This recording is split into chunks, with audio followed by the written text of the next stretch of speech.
Register করা হয় তাদেরকে, তাহলে তারা এই দেশে কি কাজ করতে পারে আর কি কাজ করতে পারে না, এই দেশে তাদের আয় কোথায় থেকে আসে, কোথায় কত টাকা ব্যয় করবে, এই হিসাব বাংলাদেশের সরকারকে তারা দিতে বাধ্য। কোন রকমের কার্যক্রম এই বাংলাদেশের মাটিতে হতে দেওয়া যাবে না। এই দেশ স্বাধীনের পিছনে, এই দেশ যখন স্বাধীন হয়েছে সেই সময় আলেমরা রক্ত দিয়েছে। আমরা আমাদের হাজারো তাজা রক্ত এই জন্য ঢেলেছে করতে থাকি আবারও ইনশাআল্লাহ। আমরা মৃত্যুর ভয় করি না, আমরা জেলের ভয় করি না, আমাদের উপর জুলুম হবে সেই ভয় করি না। আমরা এটা জানি তোমরা বন্দুকের নলার মধ্যে গুলি দেখতে পাও, কিন্তু আমরা বন্দুকের নলার মধ্যে জান্নাত দেখতে পাই। আমাদেরকে কারাগারের ভয় দেখাও না, আমাদেরকে জীবনের মায়া দেখাও না।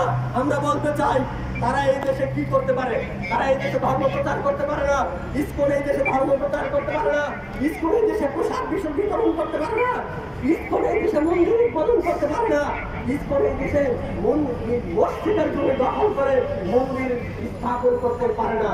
90% মুসলমানের দেশের নেতা কর্মীরা কি অমুসলিম? তাদের মধ্যে কি ইমানি শক্তি নেই? তাহলে আমি আপনাদেরকে বলতে চাই সংবিধানের 2 ধারায় যে ইসলাম মানার স্বাধীনতা দেওয়া হয়েছে, এই দেশে মুসলমান 90% হওয়ার পরে তারা কেন এখন সংখ্যালঘু, এই প্রশ্ন আমি আপনাদের করতে চাই।